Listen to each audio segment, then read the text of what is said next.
Hi, my name is David. Today we're going to do a free code camp tutorial on CSS applied visual design. And we're going to learn more about the animation iteration count by making a heartbeat animation. So this is not something like you really memorize how to make a heartbeat, but it's just to show the possibilities in it. And with experience, and if you want something to do this on your own for your own project, you usually just look it up. And with more experience with using the CSS animation, you'll be able to make your own animations and not have to look up anything online.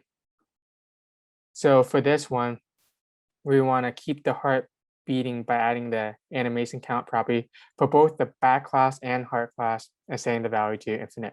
So we need this and this count, and for the back, we just do add it and set it to infinite. And now we do it the same for the heart. And now we see this nice effect going. And that's all for this one. Thank you so much.